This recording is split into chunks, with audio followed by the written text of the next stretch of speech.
chapter 35.4. This is inductor circuits. So as we've seen with the other circuits now, our inductor circuits will have an inductor in it. So we shall have a circuit as shown below. So we have our oscillating source, and then we have our inductor in the circuit. So this source will have EMF E, and this will be the potential difference of the source. And then there will be a potential difference across the inductor L. Our source is still an alternating source, so we have E naught cosine omega t for the source. And then by the loop rule, we should have, again, let me just draw the current. This current is going this way, I. Actually, I use the lowercase like I've been using. So the current is I that way. So by loop rule, the EMF minus L di dt is equal to 0, where we know that L di dt is just a potential drop across the inductor.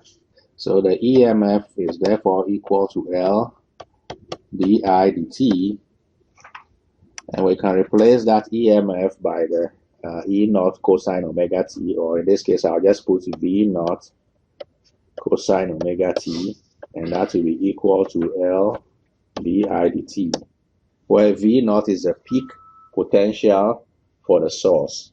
So V naught over L cosine omega t is equal to di dt, and so we're going to integrate that, of course.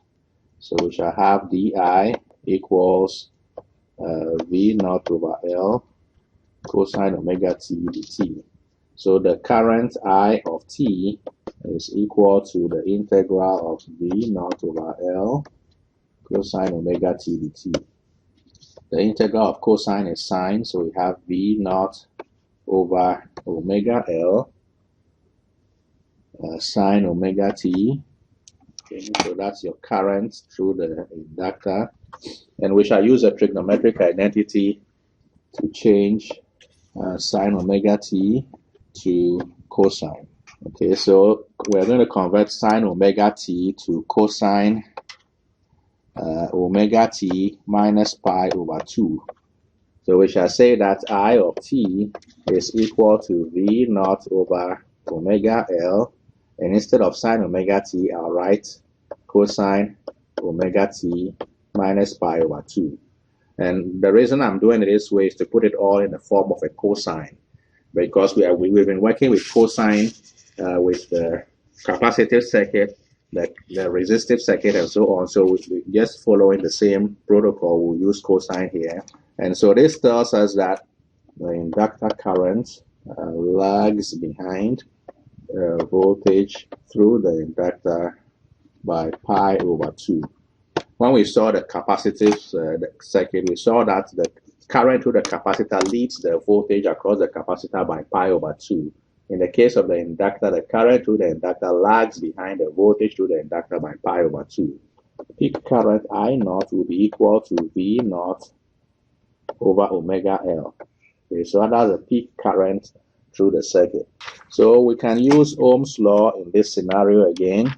By Ohm's law, V naught is equal to I naught omega L, where omega L plays the role of resistance in the inductor. This resistance is called inductive reactance. So this is with symbol X subscript L. So we can say that X subscript L is equal to omega L. And then we'll write V naught equals I naught XL. So this is a version of Ohm's law for the inductive circuit, where XL is the inductive reactance. XL has the unit of ohms, just like what we had previously for capacitive reactance, XC. XL is in unit of ohms. So let's picture what this looks like. So we picture the voltage and current through the inductor below. Okay, I'll have to do this on a new page here. So let's say we have our graph like that. This is time on this axis here.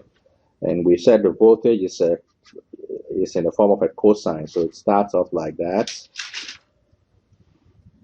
And since the current lags the voltage by 90 degrees, then we shall start current this way and go that way. So this is your current I of t, and this is your voltage E of t. And make this a little bit larger just to illustrate that. So that's what this will look like. And so this is off by 90 degrees. Okay, the current lags the voltage by 90 degrees. We can also put this in the form of a phasor diagram. So with our phasor diagram, what we have now is something like this. So here we have the voltage through the inductor is VL, and the current is going to be this way. The current lags the voltage. So this is omega t, and this current, here is going to be omega t minus pi over 2. So this is IL, current through the inductor. So let's do an example. This is example 35.5 in the textbook. So we want to find peak inductor voltage and when it occurs. Use what we have for XL equals omega L, and the voltage VL, or in this case V naught, the voltage V naught, which is the same as VL, is equal to IL times XL. So those are the peak values. So I've been using V naught because I can't make an uppercase VL, so I use V naught instead. See if you can work that out, and then we'll go on. Okay, so let's continue. What is the peak inductor voltage? Okay, I got 15.71. So this was XL. We don't have VL yet. Okay, so what do we have for voltage? I got 0.3142. So approximately 314 milliamps. Okay, that should be good enough. So for those of you still working on it, you got it? Okay, good. Those working on it, XL is equal to omega L. Omega is 2 pi F times L. So you just write 2 times 3.142 times 100 times 10 to the power 3 times your inductance, which is 25, times 10 to negative 6. Okay, so you just set it up that way, and that should give you the results. And I believe 15.71 should be right. And so after that, you just multiply the current, which is given by the inductive reactance XL, to get a peak voltage. So peak voltage is measured in amperage. Voltage, no, millivolts, sorry, millivolts, not amperes. It's millivolts. So this is current times resistance, so it's voltage, and that's millivolts. So correct that. And then the last part is at what time does the peak voltage occur? So we have a time t of 5 microseconds. It says that the peak value of the current reaches its highest peak at 5 microseconds. But we know that the current lags the voltage by 90 degrees. And so what that means then is that since the inductor current lags the voltage by pi over 2, which is 90 degrees. And what we have is, so the voltage of peak will occur at the quarter period before. So since the current peaks at 5 microseconds, and the period is 100 kilohertz, then at this point, what I'm writing is basically from your book. So it will occur at 5 microseconds minus the quarter period before the peak occurs. Okay, so this would be quarter period before. Okay, so the quarter period before can be found by knowing that we have the 100 kilohertz oscillation. So using period equals 1 over frequency, so we can say that the quarter period before is going to be equal to 1 over 100 times 10 to the 3 hertz, which will just be equal to 10 microseconds. So we'll take 1/4 of that, so we shall have 5 microseconds minus 1/4 of the period t, which is equal to 5 microseconds minus 10 microseconds over 4. So that should give us 2.5. So the peak will occur at 2.5 microseconds for the voltage. So we are done with that section. Let's go to the next section, which is the RLC circuit. So I'll start that on a new page. So this is 35.5 RLC circuit. So in this circuit, we shall combine what we have learned in the previous sections. Okay, so let's start off with our source like that, and then we're going to put the circuit in series. So we have a resistor, inductor, and a capacitor. We just connect them in series. Current flows through them that way. And this is the resistor R, inductor L, and capacitor C. So this is the RLC circuit. And we have our alternating source. Again, E equals E naught cosine omega t. And we can write E equals V naught cosine omega t. I'll use the V just like your book uses V. So I'll use V naught cosine omega t. So we already know from what we've done, the same current flows through the three elements. And so we'll have, for example, the current flowing through, let's call it lowercase I. This will be equal to the current through the voltage. This will be current through the resistor, current through the inductor, and this will be the same as current through the capacitor. So the same current flows through them. And then by loop rule, we know that the sum of potential drops should be equal to 0. So we can write that next. Sum of potential drops should be equal to 0. So we shall say that the EMF in the circuit should be equal to E minus VR minus VL minus voltage across capacitor should be 0. Therefore, we can say E equals VR plus VL plus VC. And so we can write this in a phasor representation. So in our phasor diagram, we start off by saying that suppose we have the current, the same current flowing through everything. We put a current at the middle here, like that. Then we know that the for the resistor, the current is in the same direction as the voltage. They are in phase. So we knew this already. And then we knew that the capacitor led the voltage by 90 degrees and the inductor lagged behind the voltage by 90 degrees. And so putting those together then, so we put a current here again. The voltage is in one direction. So this voltage is here. This is V across the resistor. But we know that the voltage across the capacitor will now be here. And the voltage across the inductor is VL, like that. And this is the current which is through all the elements in the circuit. So with that in mind, we go like this again. This is the current. That's the voltage through the resistor. And then the net voltage in this direction is VL minus VR. Okay, and that allows us to do the parallelogram this way. And this gives us our E, which is the resultant voltage. So we can then say that E squared is equal to VR squared plus VL minus VR squared, where VR is equal to I times R, VL is equal to I times XL, and VC is equal to I times XC.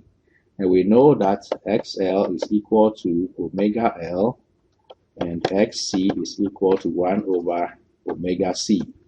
So with that in mind, then we can say that, and we know that the EMF is equal to current times voltage, of course. So we can say that E squared is equal to R squared.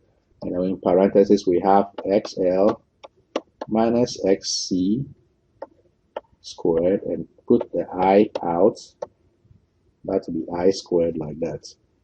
So then the current through the circuit can be found by just taking the square root of both sides. So this would be, by the way, this is the peak EMF voltage E0. So put E0 there. This is E0. So this would be E0 squared divided by square root of R squared plus XL minus XC squared like that. So this gives us the current through that circuit. And we've taken the square root, so this 2 should go away. Yeah. So we can now use Ohm's law to write this in a form that we recognize. So Ohm's law tells us that V equals IR. So in this case, our E0 is equal to I times a certain resistor R. So in this circuit, the role of resistance is played by square root of R squared plus XL minus XC squared. And this value is called impedance. Impedance has the letter symbol Z. So we can say that Z is equal to the square root of R squared plus XL minus XC squared. Therefore, according to Ohm's law, E0 can be written as IZ, or you can say V0 equals I times Z. So this is our version of Ohm's law for the RLC circuit, where the Z is the impedance of the circuit. Impedance basically has a symbol of ohms. The unit for impedance is ohms as before. Let's look next at phase angle. We can say that from our Phasor diagram, we know that the current is this way, and then we had our VR here. This was at some angle omega t, of course, and then we had our VL minus VC. So this gave us, by the parallelogram rule, so by our parallelogram rule, we had something like this. So this gave us this result here. So this was E0, peak EMF. So this angle here is going to be phi. Okay, so that angle is the phase angle. The phase angle is the angle between the current I and the peak EMF. So we find phase angle by taking the tangent. Tangent of phi is going to be just VL minus VC over VR. And we can write the tangent of the phase angle to be the same as VL is equal to XL I times I minus XC times I. So I'll put the I out here and divided by I times R. So I'll put R and put I here. So the I's cancel out, of course. So we can say the phase angle tangent phi is equal to XL minus XC over R. And we can write phi to be tangent inverse of XL minus XC divided by R. So this is C and that's L. So this is XL minus XC over R. So that's your phase angle between the peak EMF and the current. So a circuit like this, we have two elements. We have a capacitor which leads the voltage through the capacitor. We have an inductor with a current which lags through it. So the circuit is going to oscillate back and forth. And when we have oscillations, there's a point where resonance occurs. So let's look at resonance. So this will resonate under a specific condition. Okay, so let's look at resonance next. We will say that resonance is when we have the maximum current I equals E0 over R going through the circuit. In order for that to happen, then we need the inductive reactance to be equal to the capacitive reactance. So we can say that this occurs when inductive reactance is equal to capacitive reactance. Okay, so the condition for resonance therefore is XL equals XC, and so XL is omega L and XC is 1 over omega C. So we can say that omega squared is equal to 1 over LC. Therefore, omega is equal to 1 over the square root of LC. Now, this is the resonance frequency. So let's note that omega is equal to 2 pi f. Therefore, we can say 2 pi f equals 1 over the square root of LC. So you can say f is equal to 1 over 2 pi square root of LC. So this is the resonance frequency. So what this means, therefore, is that at resonance, you have a purely resistive circuit. Try example 35.6 in textbook. It's a bit long, so I don't want us to go through it. I want to go through the next chapter, which is power in AC circuits. So let's go to power in AC circuits next. So this is 35.6, power in AC circuits. Okay, so we shall start off. We know that the power is given by current times voltage. So let's start off with that. So we defined power as P equals I times V when we did DC circuits. Okay, so in our case here for AC circuits, this is for DC. We can say that in AC, we shall say power is equal to the current times the EMF of the circuit, and we are using the lowercase for the current if it's a variable current.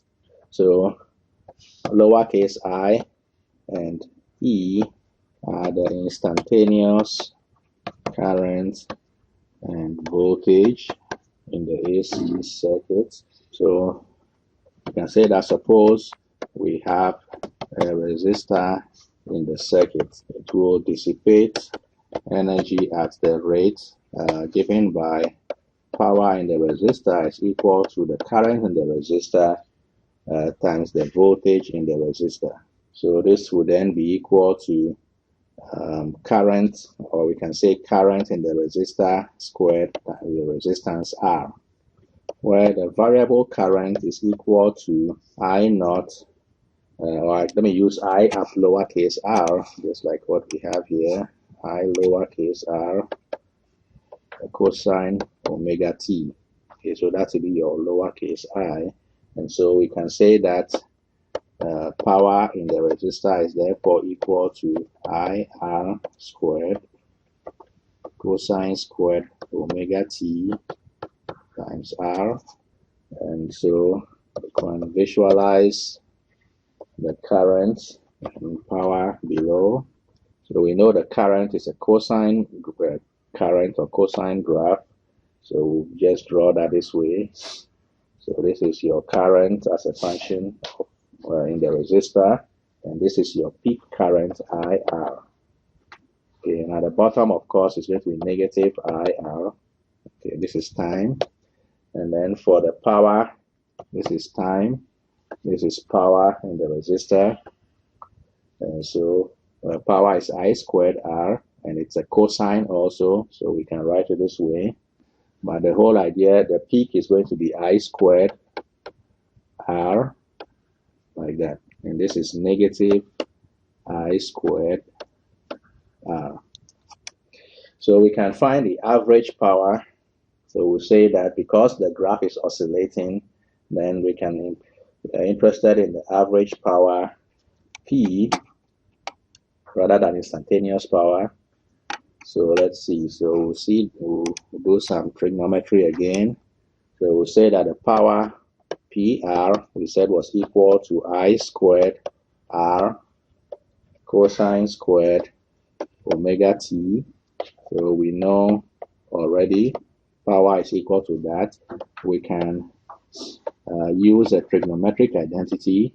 So we'll say that the power PR is equal to I squared R, and then we're going to multiply that by 1 over 2 and 1 plus cosine 2 omega t.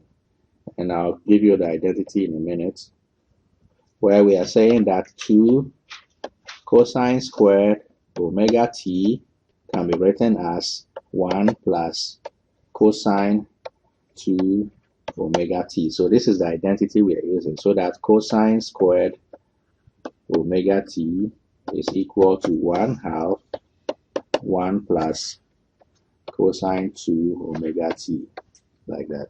So that's where that comes from. So the power PR can be found by I squared R over 2 plus I squared R over 2 cosine 2 omega t, just by expanding. If you expand that term, that's what you get. Since cosine 2 omega t oscillates through the positive and negative cycles twice each cycle, so the average is 0, power dissipated in the resistor becomes I squared R over 2, and we can replace I squared over 2 by the current I R ms squared, where Rms just means root mean squared, or root mean squared.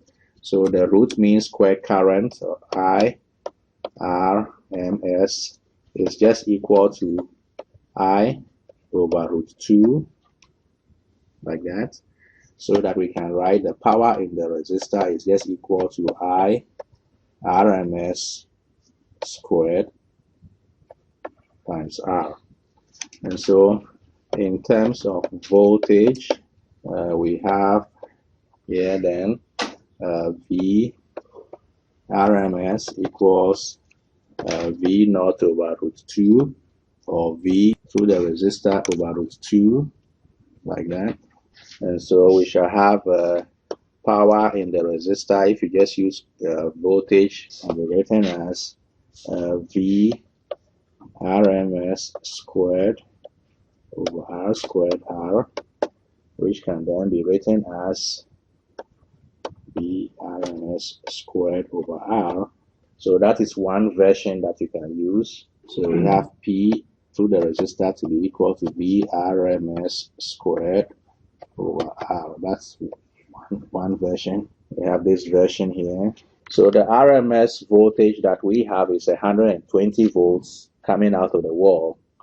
So that's our RMS voltage. So if you want to find a peak, so for example, so we can use this, the formulas that we have there to find the peak voltage. Okay, so we know that VRMS is equal to V over root 2.